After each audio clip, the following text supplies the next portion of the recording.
С 21 по 25 ноября в Сыктывкарском университете прошла неделя педагогики и психологии. Организовали ее преподаватели и члены студсовета института в честь его юбилея. В этом году ему исполнилось 45 лет. Формально институт появился только в 2015 году. Однако свою историю он ведет с момента создания факультета педагогики и методики начального образования КГПИ в 1977. К данным мероприятиям мы готовились уже с начала года, не только учебного, но и с начала календарного года.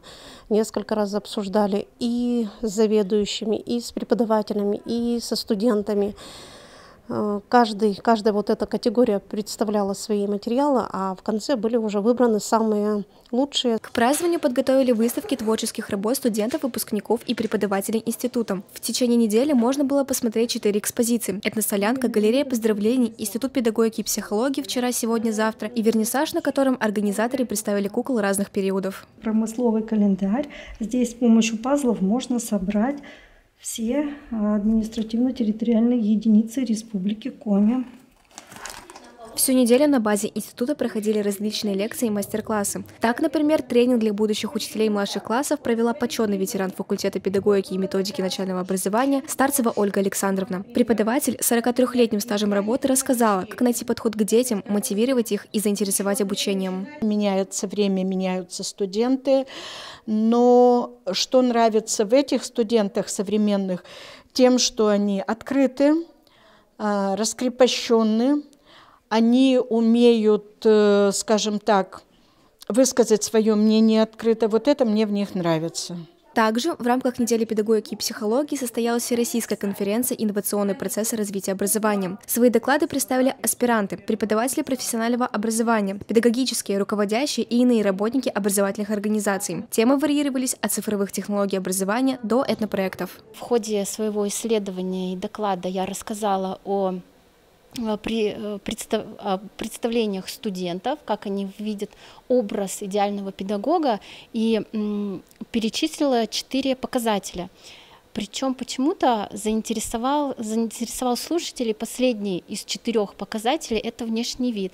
И вот на этом была устроена жаркая дискуссия, приводились примеры студентов, обучающихся на педнаправление, которые, может быть, одеваются не так, как должен бы одеваться будущий учитель.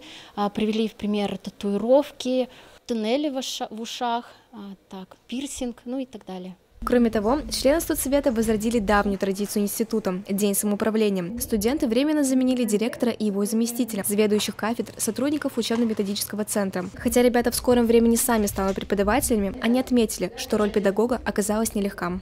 День самоуправления нужен в первую очередь студентов, чтобы попробовать себя в роли преподавателей.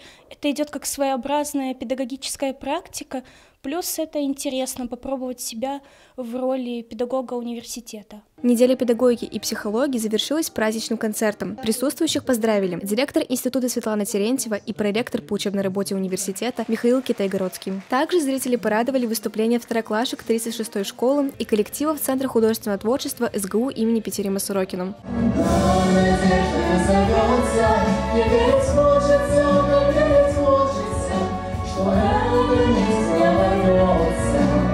Те педагоги, которые в гости к нам пришли, бывшие коллеги наши, с теплом вообще отзываются о нашем концерте. И большое спасибо Центру художественного творчества Сыктывкарского государственного университета имени Петерима Сорокина за такую большую работу, которую они проводят.